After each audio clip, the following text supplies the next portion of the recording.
Welly, welly, welly, welly, welly, welly, well. The new Legend of Zelda game, Echoes of Wisdom, which I was watching other people play, but currently I'm watching ZFG play it. I mean, he's just started. I was watching Zeltic. I first watched DGR, but I love Dave and all, but he's, he's probably better at like Mario Maker than any other game, because there's a lot of common sense things that he was just not seeing. Um, I watched Zeltic. He said it on hero mode, but then he was surprised when he's like, "Oh man, why are these monsters hitting so hard? Why are these guys so tough?" It's like because you're on hero mode. It like doubles the defense of like everything and their attack. So, I mean, you wanted to be the gamer here, but yeah, I'm watching ZFG. He's just starting out. Here's the beginning of the game. But yeah, from what I've seen, it's a really cool game.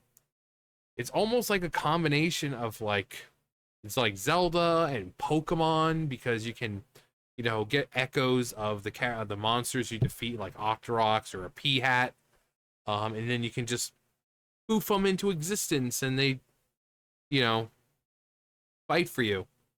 Then you have like inanimate objects where you've got the bed where you can just kind of like make a bridge, but it's not infinite. You've got Try, who's like your companion for the game, and each thing you create has like a value. So like beds are one. So you can create. So at first, I think Try starts with like three little triangle uh things. Um, you make a bed, you use one because it's value of one. But then you can find monsters that are three, a value of three, which are really strong. And then you can only use one monster as opposed to using one value monsters like snakes or whatever, and you can summon three of them. But something like the P-Hat, you can only summon one. So it really makes you think in certain situations of, okay, do I want more, or do I want to just focus on, the tank type enemy monster that I have, like the P-Hat. You can find upgrades for them, not upgrades, but like a Redead level 2, um, a goblin or boar goblins level 2. I mean, you can, and of course, higher level means higher value, but it makes you think. It really makes you think.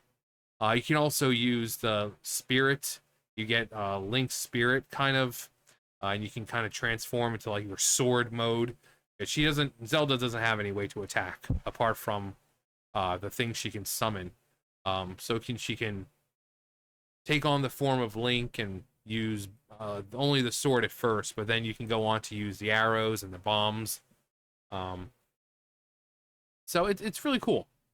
And there's the P-Hat over there. That thing is like a tank. The thing's just poof, and then just um, but some people may not even miss it because it's in a cave. So yeah, unless you go in the cave and take it out, you don't even know about it, and you miss out on a really really good echo. But anyway, just a little, you know, Zelda Echoes of Wisdom talk there. I mean, if I had a Switch, I'd be playing this all the time. I mean, it looks like a really really cool game. But Zelda Echoes of Wisdom physical pre-orders outsold Dragon Age the Veilguard 20-1. That's insane. You want to know why though?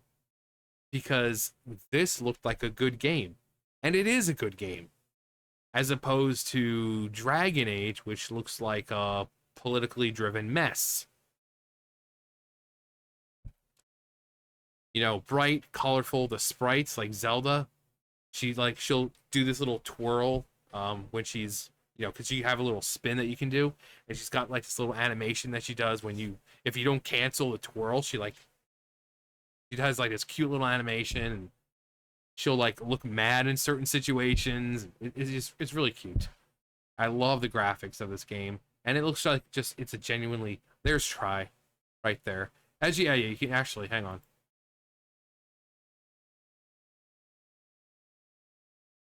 Yeah, these things right here, the little triangles, those are basically you summon an enemy and you use up one, but then you can recall and you get them all back, and then you progress further in the game, and gets more energy or more power and whatever, and you can essentially summon um, more at one time. So you could summon like two rank twos or two level twos or whatever you want to call them.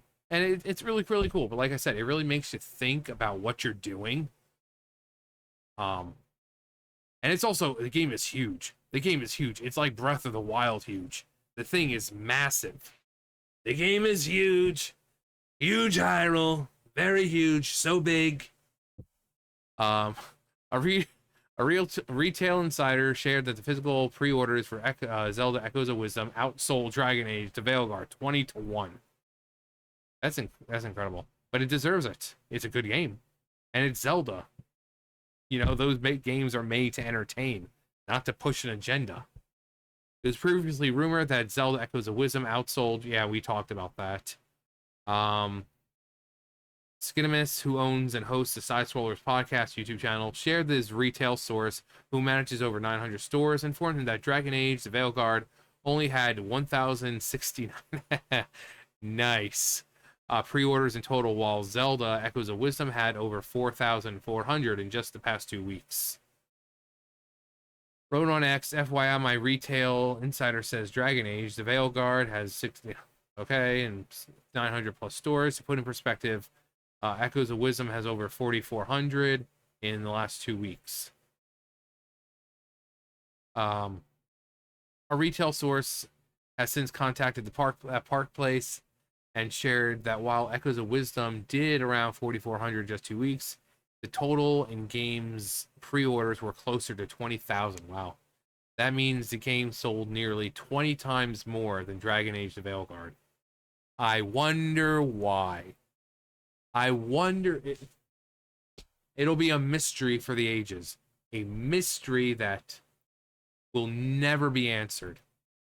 Furthermore, this source shared that Echoes of Wisdom actually sold out after it was released, and that Nintendo is very pleased with the game sales and sees it as better than expected. Well, good. It's a really cool game. And people have wanted a game where they play Zelda. I mean, it's called The Legend of Zelda, and yet you play as Link. So people have wanted a game, and not those crappy CDI games.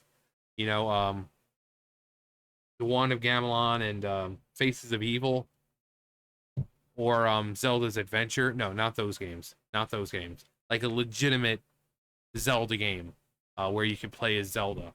Because you can play as her in like Hyrule Warriors, I think. You can play as her in Super Smash Brothers. But there's really not a game where you can like play as Zelda for the most part. So people have wanted that for ages. It's nice to finally get one that's really good. And it Echoes of Wisdom. It's kind of her thing. So instead of being the sword fighter like Link, she has to use this, or rather, you have to use your brain because, again, certain situations you only have a limited amount of energy or whatever you want to call it to use. So it's like, okay, I have this strong monster, but like, do I want to do that, or do I want to summon multiple and attack like multiple fronts, like the crabs? And because the crabs are pretty good, they're pretty strong. They kind of go back and forth. So it's like it really makes you think. So, but this information echoes the UK sales charts that saw the game came in second in its debut week behind EA Sports FC 25. Game industry head Christopher Dring also commented The Legend of Zelda Echoes of Wisdom debuted at number 2 in the UK physical charts this week. Launch sales are 14% lower than 2019's Link's Awakening remake. I suspect in reality it's pretty close sales-wise between the two. For context, Nintendo reported in their fiscal year ended March 2021 financial results report that the 2019 game had lifetime sales of 5.49 million copies globally. The game sold over 500,000 copies in its first 3 days in just Japan and Europe. German website 4Players reported in October 2019 that the game sold 430,000 copies in 72 hours in Europe, while Famitsu reported that the game sold 141,000 physical copies in Japan. By December 2019, Famitsu reported that physical copies in Japan had reached 250,000 sold. While these sales are good for Echoes of Wisdom, it's not good for Dragon Age the Veilguard. For comparison, IGN reported in February 2010 that Dragon Age Origins shipped 3.2 million copies. All right. Today it's just been weird. It's like I keep hearing things on the roof. It's just, I think it might be Zelda. My cat, not, I have a cat named Zelda. So I keep hearing things. I think it might be her jumping onto things on the roof, and because that's where she spends most of the time. Even when it rains, I have to go up there. She has no survival skills. None at all. She'll just sit there, up there in the rain, instead of coming down. But, Dragon Age Origins shipped 3.2 million copies in the first 3 months. Dragon Age Inquisition executive producer Mark Dara also shared in the middle of September. Do you remember? Now that the game has sold over 12 million units and massively oversold the internal EA projections. Furthermore, digital pre-orders for the game were on par with Assassin's Creed Shadows. Shadows, which was recently delayed, blah, blah, blah. As you can see below, Dragon Age The Veil Deluxe Edition was only 11th on the PlayStation Store. Let's see. Let's see, where are we? Oh, yeah, right there. Dragon Age. Spartan Zero. Has that come out yet? These Ultimate... What? Really? 100 and... Wow. Okay, so they're just... Okay, so Deluxe is 99. Nice. And then 109 for Ultimate? What's in the Ultimate Edition?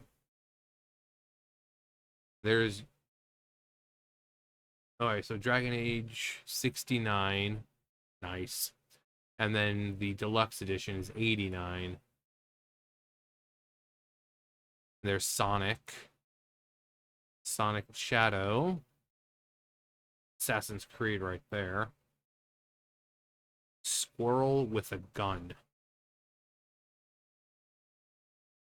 What? Epic Mickey. Pretty cool game. Silent Hill. Silent Hill 2, rather. That was just the remake. The game also only is in 31st position on the Steam DB's most wishlisted upcoming Steam games list. It has only 63,000 followers and is ranked 84th in top sellers. Furthermore, a rumor from YouTuber Dr. Disaster also shared that his own retail insider informed him that his sales of the game were piss poor. Yeah, we already heard that. What do you make of it? Good. Good. You want to know why? Because Zelda games have always focused on being fun. Now, people wanting to say that, oh, they're going for a girl boss and whatever. No. No. You know, she's going around with a staff. You know, and she has to take on the form of Link in order to use a sword. So it's not like she's just doing everything like you would expect from a girl boss. No, her form of method of her method of attack is her staff, the tri-staff, and you can summon these echoes to fight for you. So there's no girl boss thing here. You know, people have wanted a game with Zelda because it's the Legend of Zelda. So being able to play as Zelda for once is nice. It's a cute game, cute little amazing graphics in it. Her, expressions and You know, the little animations that they have. It's just a cool game. And then you have Dragon Age, which is focusing, oh, well, diversity and inclusion and representation. And then you see the characters in game and they all look like freaking clay as opposed to like previous incarnations of the game. And, you know, coming at people coming out, oh, if you don't like it, don't buy it, and all the other crap. So that's why it sold so much. And it's just a good game. And this is why Nintendo is great at these games. This is why Zelda has been around for what, 30 years? 35 years? So, you know, Zelda, Mario, Metroid, Kirby, Donkey Kong, Pokemon. Although Pokemon has slowly becoming taken over by the crap that we're so used to nowadays with the DEI stuff. But yeah, I'm not surprised. I'm not surprised. It's a really cool looking game, and if I had a Switch and I had the money for it, I'd be playing it.